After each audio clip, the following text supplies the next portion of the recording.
Hey everybody, this is Jason Alba back for another conversation with a technologist. Welcome Shelley Benhoff to the show.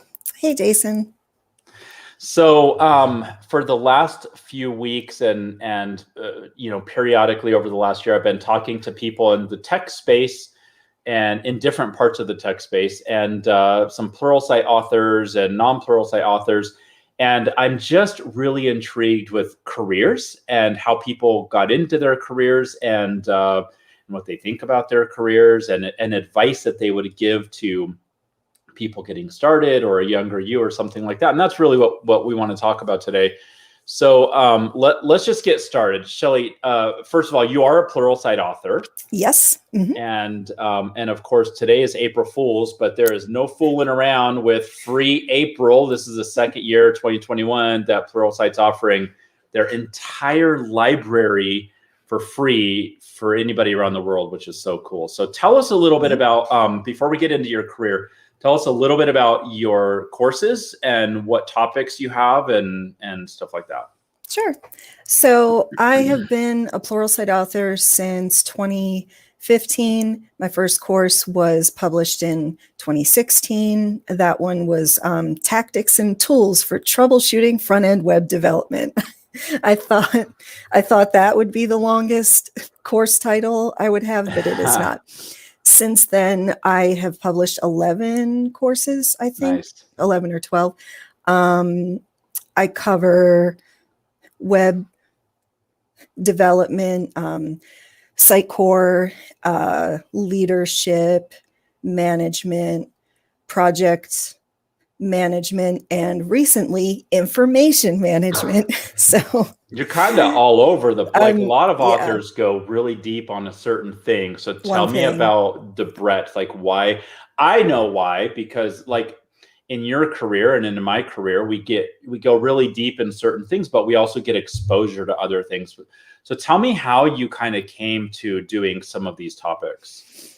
Yeah, so I initially started teaching. At that time, I was studying like Angular and React because I was trying to become a full stack developer. But over time, it was just that I needed to specialize in one thing. So that thing is Sitecore. I've worked with that platform for 10 years now, actually. I previously worked there and I ran their curriculum for 2 years, I think. Yeah, so it was a very natural move to Pluralsight where I can still teach, I can learn skills all of the time. I am a lifelong student. I love to learn. So you have to be in this industry, right? Absolutely. Yeah. You would never survive if you were still doing like ASP Classic or something like that. Hey, Cold Fusion. That's where I started. So did I. Cold what? Cold Fusion. Oh, and CFM. Awesome. Yeah. And Power Builder. Is that what it was called? I actually took a class on that in college. Yeah, when I was in college, I also took 2 years of COBOL, which is now reemerged, and yeah, which is really interesting. Yeah, so. So the leadership and the management and kind of the soft skills stuff, is that something that that you were like, hey, I really want to teach here, or was Pluralsight like, hey, here's a list of stuff we'd like how did you get into that space?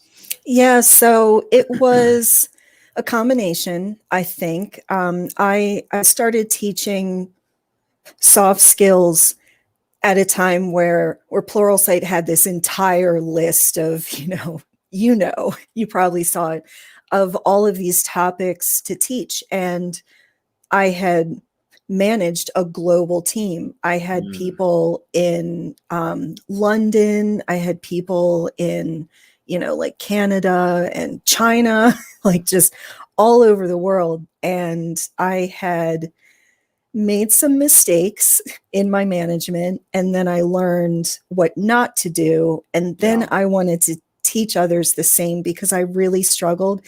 I was a person, and this is very, very common, a very technical person who just wanted to talk to people. There are some programmers who put on their headphones and they just code and they don't want to talk, and that's perfectly fine. But I'm a people person, so my skills kind of naturally moved into a team lead position, and then a management as well. And I struggled really hard with all that because it's two completely different skill sets. Absolutely.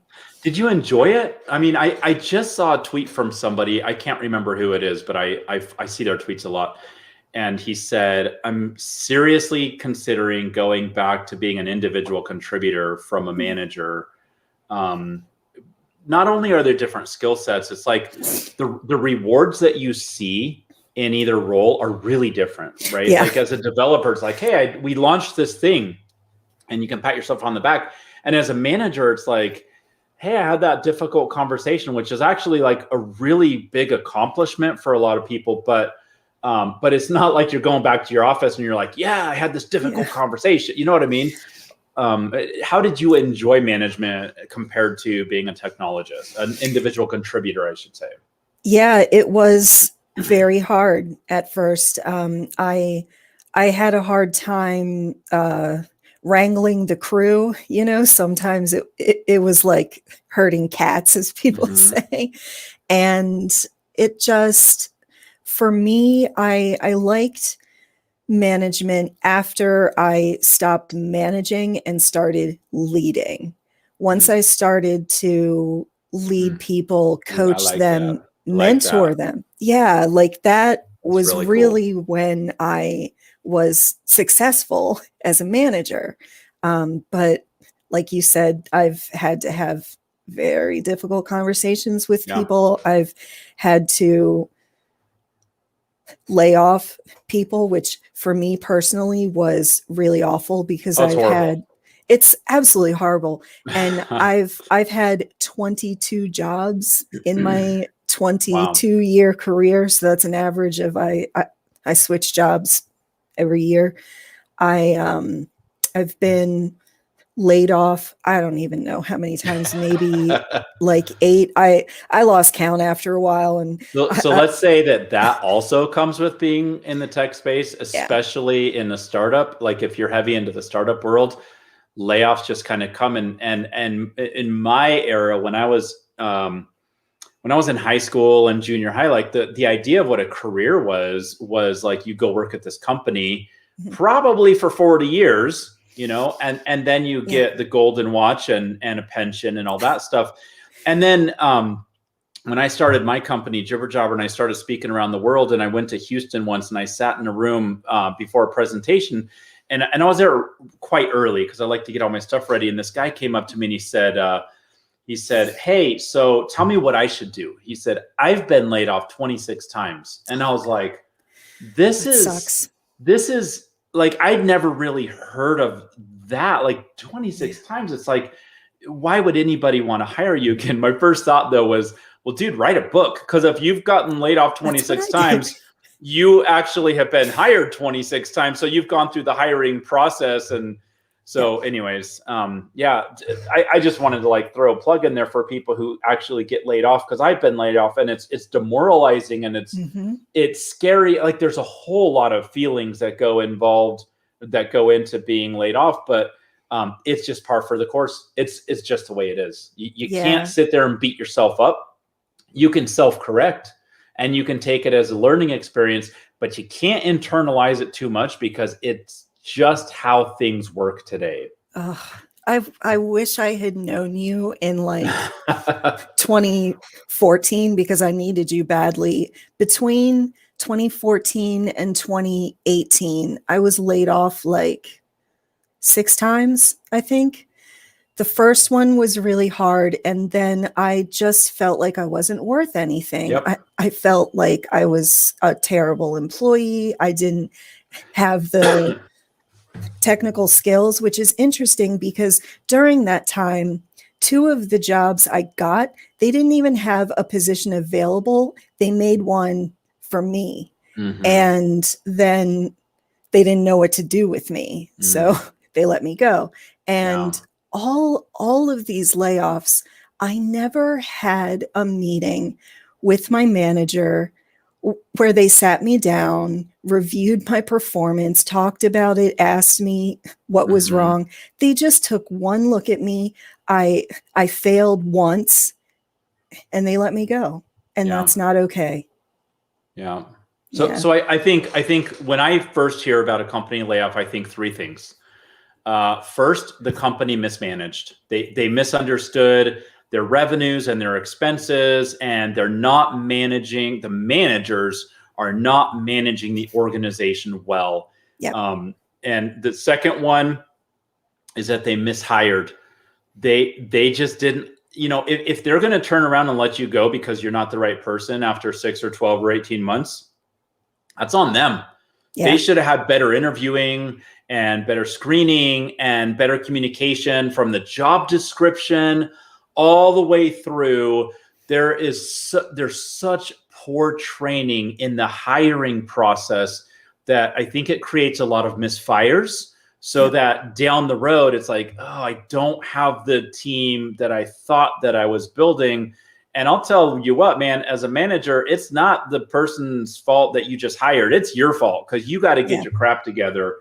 And then the third thing I'm going to say is the example that you just gave, without like mentoring and coaching and like helping you understand what the issues were and how you can improve. There's just a lot of bad managers out there, really. And I've worked for some. And it's impacted my physical health. It's impacted my relationship with my family, my spouse and kids. Like, it is a freaking mess. So I didn't mean to come out so passionate against managers this morning. I'm with you. But there's a lot of stuff that people need to fix. And I guess the funny thing is you and I both have courses in Pluralsight that have to do with management and leadership. And I should say, I don't know how you feel, but one of my dreams with my courses is to know that people in a team or a company watch my or your or any of the soft skill courses, and then they go into a conference room and they beat it up. I don't need you to agree with me. I don't think that I'm going to be right in every company, in every situation, but the principles that I at least open the door to and have and allow you to have a conversation as a team. I want somebody to say, hey, Jason said this, and it was actually kind of stupid. Like, that would never work in our organization, but it made me think about this idea. Let's talk about it. And for me, that's what I want. I don't want to be right.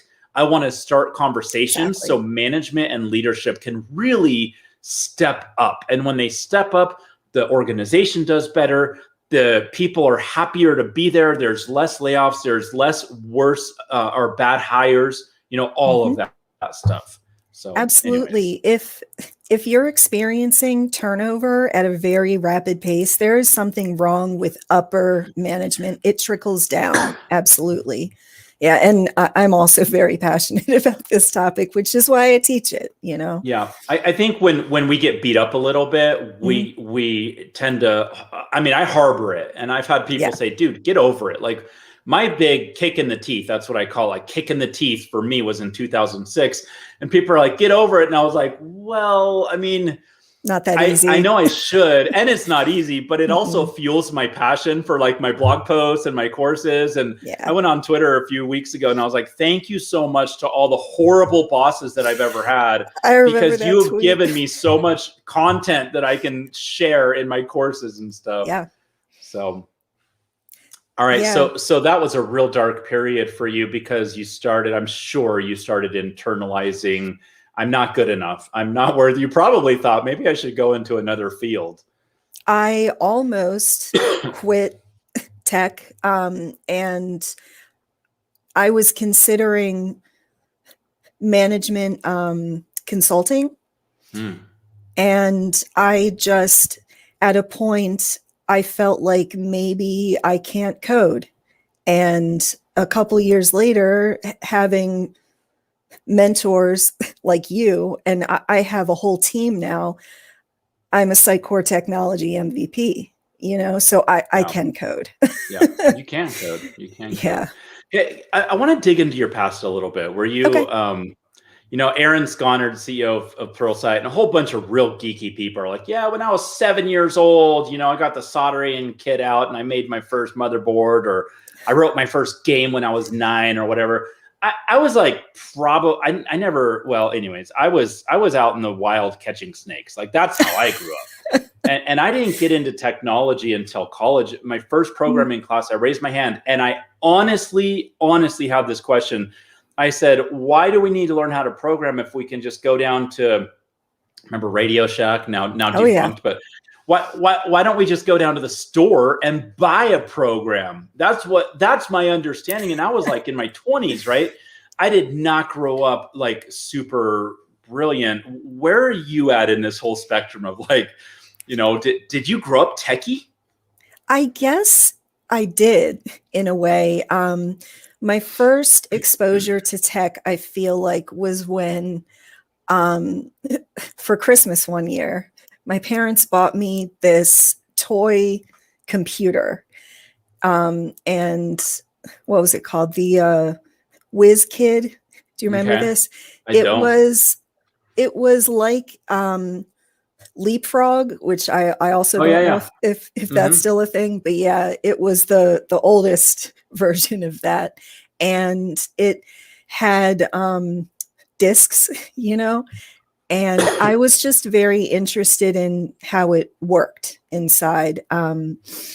And after that, our first home PC was the Tandy 1000. Nice. With the black screen and green letters. And so I had games. We had Family Feud, Wheel of Fortune. Do you remember Classic Concentration? I don't remember that.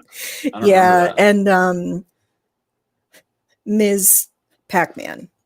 And so I guess from there, I was like, I really like video games. And I had a Nintendo. I actually still have it, the same one I've had since 1986, nice. And it works perfectly still. Yeah, I've taken really good care of it. And then I feel like I didn't see women represented in tech too much until the movie Goldeneye, which I'm sure you remember that one. Yeah. The girl lead was a systems analyst, and there was another character, Boris, who was the programmer, and he kept being down on her, like, she's just a systems analyst, she doesn't know programming. And then she like fixed everything on her own, and I was like, that's what I want to do. Yeah, that's awesome. Mm-hmm. I have a question. There's a lot of conversation about women in technology, mm-hmm.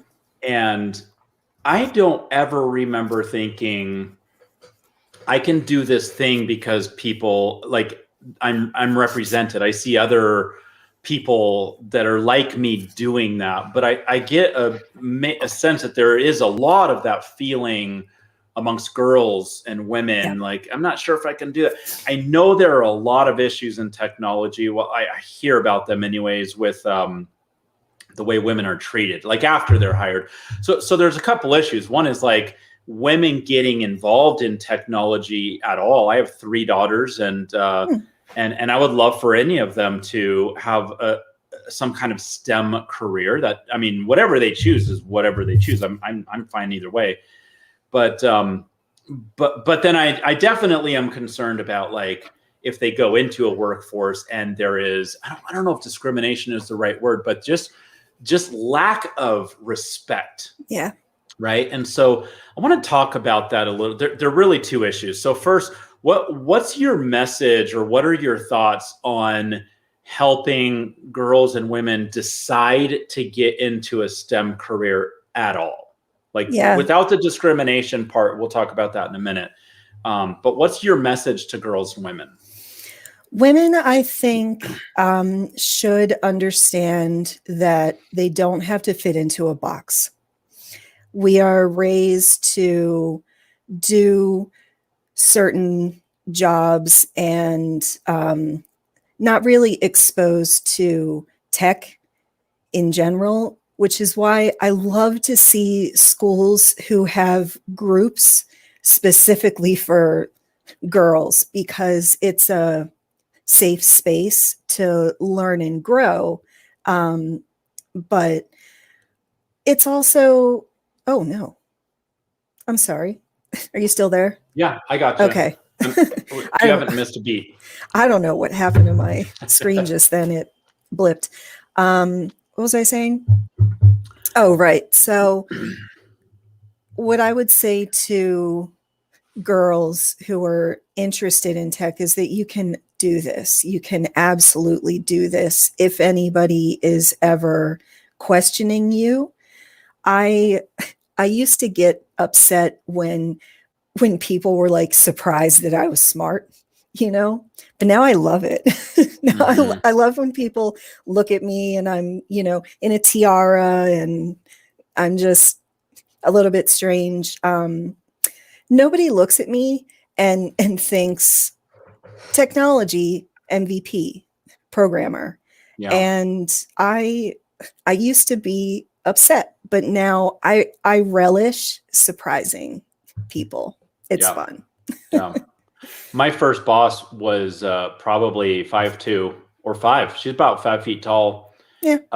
And she was one of the smartest technologists I've ever met. She was one of the best managers that I've ever had, ever. She was an exceptional leader in the organization and she was the whole package, right? And she probably biased me about any other biases that I might have had. I generally didn't look at women and think, oh, well, they can't do math or science or programming or whatever. I never really thought that. Mm-hmm. But man, working for this lady in my first role as a developer, she was awesome. It was an honor to serve under her. Talk to me about discrimination in the workforce. Like, what would you counsel me as a guy? I think guys need to hear this. This is going to sound really stupid. How do we work with women? How do we accept them on our team?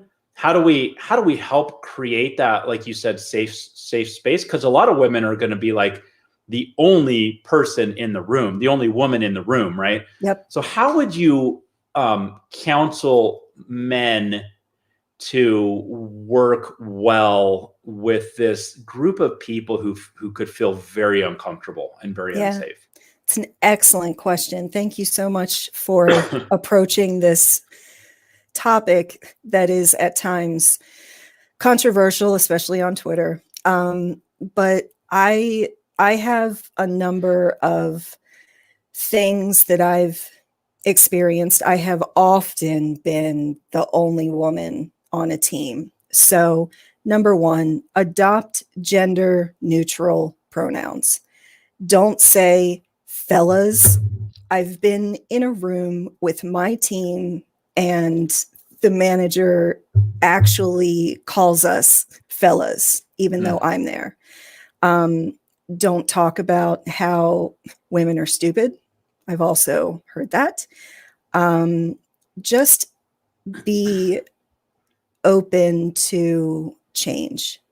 I think a lot of people are threatened, especially people who don't communicate well. The type of programmer who, as I said, puts on their headphones, does their code, and it's spectacular, but they don't want to communicate with people. That is a very, very common issue. And every woman I have ever worked with, which, you know, I could count on one hand, literally, they have all been the type of people who look at their jobs not as you're lucky I'm here, but I'm here to help you. I'm not against you. It's not tech versus like management or QA. We're all one team. I've seen a lot of managers manage against that, and they propagate this environment that is toxic and that pits developers against project managers and not work together on stuff. Anyway, that one is a topic that I could talk about a long time. But I would also say don't have parties or lunches where the girl isn't invited. Has that happened to you? Yeah. That sounds horrible. That sounds I haven't been invited to things because I've been the boss, and I'm actually redoing a course right now where I talk about that, and I'm like, hey, if you want to go into management, you just need to know that like you're different now, and you're not going to get to go to these things, and you're going to be excluded. But excluding, you know, based on that is horrible. Yeah. Man, a lot of somebody's I think owe you a lot of apologies. That's okay. I have advice for women and girls, and I'm thinking about my daughters. But before we go there, I just want to go to the comments. Can you see the comments, by the way, that are on the StreamYard? Oh my goodness, I wasn't looking at them. So Patrick says 12 jobs in 12 years, the world is changing. And it is because, and that's one of my biggest messages when I, you know, pre-COVID, when I'll get on stage and I talk about career management, one of my messages is like, hey, guys and gals, fellas and everybody else, right? Ladies and fellas. You can't, you know, plan like we did in the 1900s to go to school, get a job, stay in the job. And so what that means now, as Patrick says, the world is changing. We need to figure out that change, because when we get laid off, instead of internalizing it, like think of it as like a knife wound. It's like, and if you do it a lot, you got a lot of wounds and it hurts. Instead of that, it's like, okay, well, that happened and that happens to everybody and this is normal. How do I move on from here? Yeah. And that's what a lot of my career management conversation is. The world is changing, and our perspective on job security and stuff like that has to change also. Yeah. Jose, when we were talking about leadership, he says, even with your kids, the way they learn that they're doing something wrong is to let them know that they're doing something wrong. And that is poor leadership. It's absolute. If you have a boss that lays you off instead of coaches and counsels and mentors you, that's a boss you don't want to hang on to anyways. Totally. And if the company is the organization is gonna keep that boss in place, that's horrible leadership from on top, right? Yeah. Absolutely. So Jose cracked up when I said catching snakes. I literally, from 5 to 11, I lived in Northern California, and my life was come home from school, grab a snack, and then go out for about 5 or 6 hours till it got dark looking for snakes. I turned over every rock and log that I could find in the area. And I caught a lot of snakes. That's awesome. So Patrick's talking about, he says, that might almost be a better mindset to start with, though. Too many write your own everything people. This was talking about going in and buying software. Reuse what you can. It's more efficient. And man, if a programmer isn't about reusing, right, repurposing, and it's like literally one of the principles of object-oriented programming, high cohesion and low coupling. You only achieve that through having classes and code that is generic to reuse it in multiple places. Yeah. I could also teach a course on that. Yeah. Yeah. It's an interesting mindset if you've never thought about it before, because in life we don't reuse stuff the way that we do as a programmer, right? And when you start thinking about reusing stuff, then you start thinking, okay, if I'm going to reuse this later, how do I design it now so that it can be reused later in the best ways? But I want you to comment on Jose's last comment there. Can you read that? Oh yeah, I love the this is part of your brand, right? picture. Totally. I never know what hand to use. This and this are from Horizon Zero Dawn, which is a video game I played last year, and I won the bow off of a YouTube contest, and it's 4 feet long. I know you can't see. Let me try to. There you go. It's almost as tall as me. So that's awesome. That's what it looks like. You are taller than 4 feet. I am 5'2" with fire red hair that isn't not natural, but that's okay, and a very loud voice. Well, I'm balding, and that is natural, and it's not okay. So there you go. It is okay. It's fine. I don't like it. Okay. So, all right. Somebody, I don't know who this is. A says, that's funny. I think that's the name. A says, I have a question. With COVID situation, the tech guys and gals remain in sync with lots of tools available. I want to know how, as a manager, you can be in sync with your team. I'm sure the communication gap hurts. What do you think? How do we stay in touch with our teams? But specifically, the question is, how, as a manager, do I help my teams also stay in touch? This is an awesome softball question, because I have an entire course on this topic. It is called Fostering Effective Collaboration and Communication. The first thing that I do that a lot of companies skip is explain the channels of communication.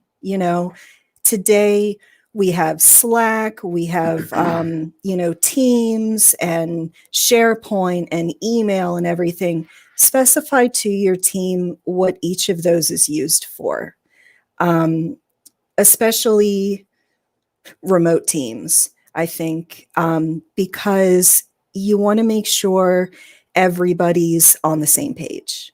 And to do that takes leadership and choosing tools appropriate to your team. I've actually worked at places that had Slack, Teams, Skype, Google Hangouts, Google Hangouts, and I was like, "What are you doing?"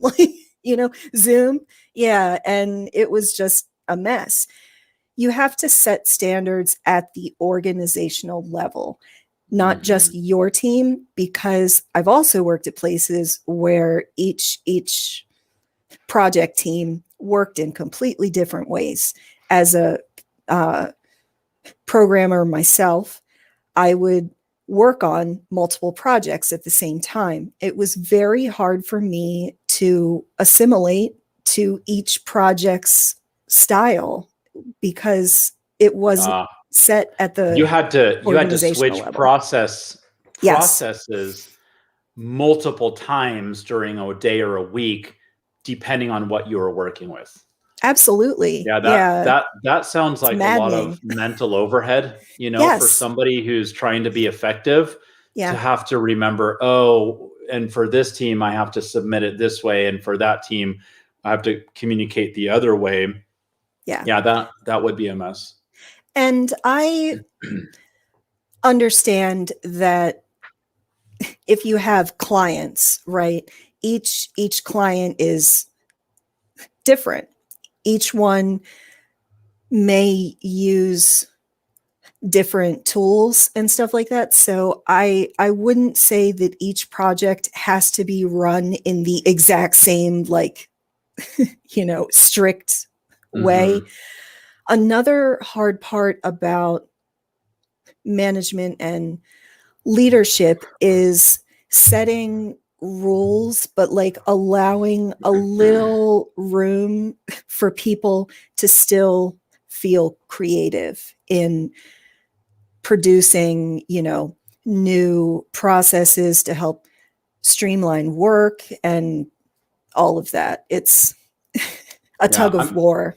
I'm going to piggyback on that one. I feel like a lot of times the best ideas come from what I call in the trenches, right? So the people that are closest to the problem, no matter how much they're paid, or how, I should say how little they're paid, or how new they are, or what how entry level their job title is. These are people that go to they go home at night and they lose sleep. Like they're laying in bed and they're like, there is a better way, and what if? And good managers and good leaders will allow those suggestions and ideas to surface, because really, if they're close to the problem, they want the problem solved, right? Yeah. And if they have ideas and they're bought into them because they're their ideas, that might be better than you coming down as a manager, a high-level manager, saying, well, here's a problem I saw and here's how we're going to solve it. Have fun with my solution. Yeah. I'm going to go solve a whole bunch of other problems. So good luck, right? Oh my God, that doesn't totally. always happen well. I've lived through that. I think anybody in tech has lived through that. What you want on your team is people who are smarter than you. Yeah. You want you want your people to create and do well. And in order to set them up for success, you have to not prescribe steps to accomplish everything. Maybe an outline and, obviously requirements. That's another thing that I've worked with people who would give you, a problem to solve with no requirements as to what it should look like afterwards. Anyway, that's a whole other thing. Yeah. But yeah, just let your people flourish and shine. Sit back and coach them, but do not prescribe what they should do exactly, because everybody is different. Yeah. So I'm going to jump on the word that you used twice, which was prescribe. So I was working on a project where I was going to create courses in a totally different field. And the leader of this project sat me down and said, Jason, I don't want you to come up with prescriptions. I don't want you to tell people what and how and exactly what and exactly how to do things, because our audience is so diverse. Whether you're talking about a Fortune 100 company or a startup or a company in Brazil versus a company in Canada, a big company or a small company, there's so many different variables. And so what he wanted me to do was to go into, instead of prescriptions, use principles, right? And so as a leader focuses on principles, which are hard to argue against, right? And principles don't dictate tactics. Tactics and prescriptions should be built on a principled foundation. And then once you have your principles in place, then you can go back, like I said, go to the room with your team and say, okay, here are the principles that we're working with. How does this look in our organization? Going back to the question about the communication and helping people feel connected, I like that you're saying define the technologies and kind of what is used for what, and when we should use a messaging versus email versus text or whatever. One thing that I do, because I have a team right now. I mean, everybody has a team that's remote. I hope if you can, I hope you are, because it's so awesome to not commute. And there's a whole lot of other reasons, but I've been working remotely since 2006. And my team started off in Mexico, which is people that I worked with in my prior company. And then I've worked with people in India and the Philippines and China, and of course, multiple places in the US. And what I've found is, as much as I need human interaction, like real interaction, my team needs it. Totally. And they also need to know from their bosses, their leaders' perspective, things are okay and you're doing okay. Yeah. A leader can't say that enough. And I just paid my team yesterday, and I have a really small operation. So I don't have like a payroll department and everything's automated. I guess it's more of a high touch, right? So I pay my team, and then I messaged each of them that I paid yesterday with a message about, and it was something like, thanks for an awesome month. I look forward to, this next month. I give them a personal message that's just a touch point. That's like, you know what? I'm good. The company's good. And you're doing great. And I really appreciate you. So back to that question about how to be in sync with your team. As a manager, you have to take time. I know you're busy. I know you got upline that you're communicating with and reporting to, and customer issues and product issues and all these things that you're dealing with. But you have to take time to get personal and give affirmation and even recognize accomplishments with your team individually. That's a really important thing, I think. Yeah. As a manager, if you're not meeting with your team regularly, individually, then, I mean, you're not doing your job. That's part of your job. You're not being a manager. Yeah. You're just managing like processes probably, but not people. Yeah. And you really have to do both. Yeah. Well, and the other thing is, when I got into management and leadership, what I started to understand, when you go from individual contributor to a manager role, and you have a course on that, right?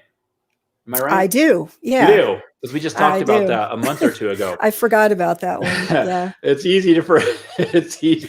Don't ask me what my courses are on. Okay. Right? Like I can't remember what they all are. when you're an individual contributor, you are measured on your performance. You're measured on, your tickets, back in the 1900s, it was lines of code, which is a horrible metric, I think. I remember that. It's a ridiculous metric. So you're measured on these things. And then when you go into a manager role, the metrics are softer. They're weird. And it's like, instead of daily stand-up accountability, there is quarterly KPIs, and it's really easy to transition from this. I have to do something. I have to do something. I have to report being productive. I have to, it's easy to go from that into a manager role and carry that with you. And like you said, now you're managing processes, but here's what you're missing. One of the most important things that a manager or leader should do is build and grow each individual so that they're leveraged. They bring more value to the team and the organization because of your leadership, right? And the only way to do that is through these personal interactions.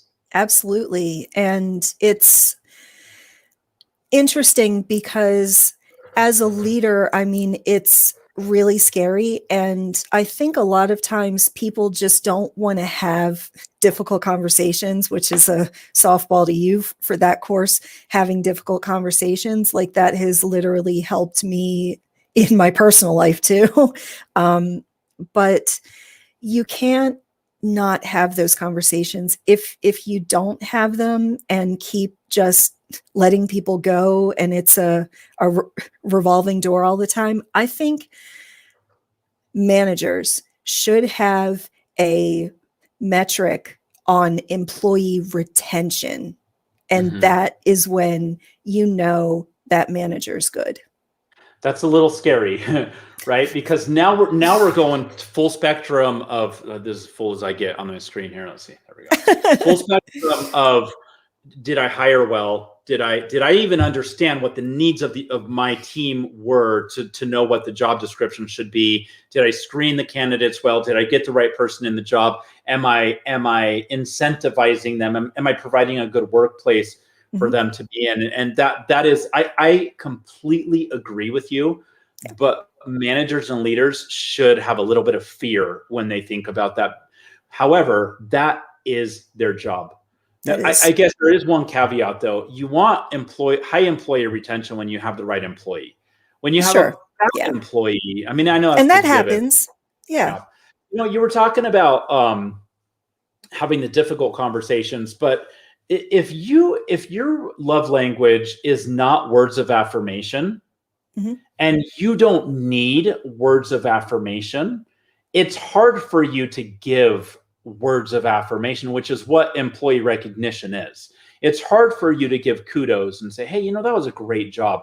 I've worked with people that have it's been very, very difficult for them to say something nice. Like, they'll appreciate what you've done and all the good stuff, and they think that that they appreciate it and they recognize that you've done something good, but a lot of us really need it. Now, let me tell you a funny story. I'm not words of affirmation. However, if I don't get any positive feedback or affirmation or recognition, I start to starve for it. Yeah. Right. And so my message is for the people who don't understand the words of affirmation. If that is something that you're not into, I am going to invite you and challenge you to start making it a priority. No, even if it's hard to say, Shelley, you, I mean, I don't care how hard it is for you to do it, but say the words or write the words, and you do it one-on-one, and you do it in the group so other people can be like, hey, good job, Shelley, right? It's just so important. And that goes back to that question. How do we keep our teams in sync when we're not seeing each other's eyeballs in the office anymore, and we're not seeing body language, and we can't talk about how your weekend was the way that we would, talking across desks or whatever? It's so much more important that we have these conversations with people. And so in a private chat, I might say, hey, Shelley, you really knocked it out of the ballpark on that one. That was, you did such a great job. But just as maybe more important is to go back to your Slack or your Teams or whatever in the group and say, and give kudos. I actually am an investor in a company called snowfly.com. And it's an employee and a peer recognition system where you go out and you say, hey, so when I first started a couple of years ago, the owner, the CEO wrote, and I didn't see this for a long time because I didn't log in right away, but he wrote, hey, congratulations to Jason for just launching another Pluralsight course. Had nothing to do with Snowfly, had nothing to do with anything that anybody was working on. But when I read that, I was like, that's cool, man. Like, somebody actually noticed it, So anyways, we're getting some comments here about affirmation from Greg and Patrick. Oh yeah. I love Patrick's. He says, I noticed that hardcore when he was a head cook, even a simple, hey, great job holding the line, right? Like, mix up your affirmations, just keep them genuine. Okay. Yeah. After a rush would make a world of difference in their moods. And he was the manager. That's right. Patrick managed restaurants. Would make a world of difference in their moods and respect for you. Totally. You want to be an awesome manager and inspire and build a loyalty and keep retention higher. What if you made a world of difference in their moods and built respect for you, right? And that's how you do it. You just say, hey, great job. Yeah, that is so important. I love that word moods, because if you're not doing these things and people are not looking forward to coming to work every day in a very serious way, like it's every day for a really long time, they'll leave. Especially if you're not meeting with them one-on-one to like talk about things. And moods also impact so many things, and stress too can impact your physical health. And so you start to call out more, and it just snowballs. And it's something that I went through for years. Like I said, I was laid off 6 times in a very short span of time. And a lot of that was because of moods and stress. And I was depressed, but nobody nurtured that. And so I just had this just revolving door, job after job, and I didn't know why. Yeah. And as we talked about, it impacts your relationships outside of work. Absolutely. It impacts everything. My most commented on blog post from I think 2006 or so was about depression. And I wrote it from a guy's perspective, because guys don't talk about this stuff much. Yeah. And at work, we don't talk about it. And so I was like, I went to lunch with a friend, and we were talking about this job search, being unemployed for a long time. And he said, one day I came home, I was sitting at home, and I was like, is it my throat or my wrist? And I was like, we're eating lunch. And I'm like, wait, what did I just hear? And this is a close friend of mine that I care a lot about. And I was like, we need to talk about this. We need to somehow do better. Shelley, we only have a few minutes left. I want to, I'm going to major switch gears here. So first of all, if you want to go find Shelley's courses, look at her last name on the screen. And if you search for, actually your first name too, are there any other Shelleys with an There E? are no. Mm-mm. Okay, Yep. So search for her first or last name in Pluralsight, and you'll find her courses. And I love Shelley. She's awesome, as you can tell from the last 50 minutes that we've been talking. I want to understand some of your favorite professional wins. What are some things that you're really proud of that you've done in your career? So definitely my number one favorite, and I know you know this story, was 2019. I had just published a Site Core course on Pluralsight, and they had signed me for 3 courses at once. So the course was published on a Friday. That next Monday was this huge Site Core Symposium, and it was held in Walt Disney World, and I live a half hour away. I walked in there. I didn't have a plan. I was so nervous I couldn't put lipstick on the first day because my hands were shaking so much. That's awesome. I've never had that problem. I didn't even know that would be an issue, but yeah. And I just knew that I had to promote these courses. And so I started off in the lobby expecting people to come to me. And when that didn't happen, a friend of mine was like, you need to stand in the hallway where all the developer sessions are. And so at first I stood off to the side, and I was like calling out, hey, Pluralsight, like I had all this swag on a table. An event staffer came over and said, what are you doing? And I thought he was going to throw me out. And he pulled my table into the middle of the hallway so that nobody would miss me. My heart was pounding like you wouldn't believe. Sometimes I was swarmed by 20 people.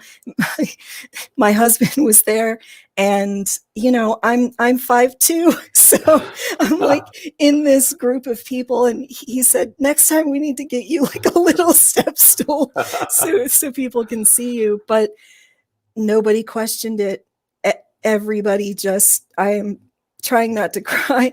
It was the first time in my entire career that I was respected by every single person who spoke to me. And then afterwards, I got like 1,000 followers on Twitter that week, and I cried my eyes out afterwards. I was so proud that life threw me this chance and asked me to show up, and I did. You were there, all 5'2" of you.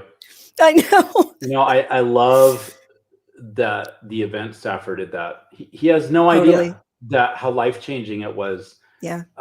But you showed up in multiple places, right? You did the course, which is hard. I know how hard it is to push out a course.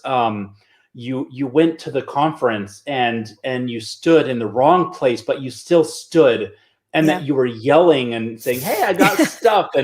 And then when they pushed you in the middle of the floor, like, I'm pretty shy, like in a group like that, I would probably just like disintegrate right there. But unless there was a lot of adrenaline, right? But at every point of the way, you could have walked away. I could have. You could have given up. But you did it. And I think that's one of my favorite parts of the story is you had opportunity and you took it. And then you had this opportunity to be at this amazing conference and you took it. And then you had an opportunity to go to the right place. And then you got pushed in the righter place and you took every opportunity. And so my hat off to you. It is a great story. I love that story. So hard. Yeah. But it makes for a great story. That's awesome. All right. Well, we're going to wrap this up. Patrick and Greg and Jose and everybody else on the comments, thank you. Yeah. If it is April of 2021, when you're watching this, remember you can go into pluralsight.com and get free access through the month. You can find any of Shelley's courses on a plethora of topics, as we talked about. Search for her name, either her first or her last, and you'll find her stuff. And you can find me at just search for Alba. There's only one, I think. There's a few at Jason's. If you have any questions or comments, feel free to leave them on the YouTube video page. But you can find both of us on Twitter, and I think our handles are on the description of this video on YouTube. Great. So with that, I'm going to sign off. Shelley, thanks so much. Thank you so much. This was so fun. Yeah, this was awesome. All right. We'll talk to y'all later. Bye-bye. Bye.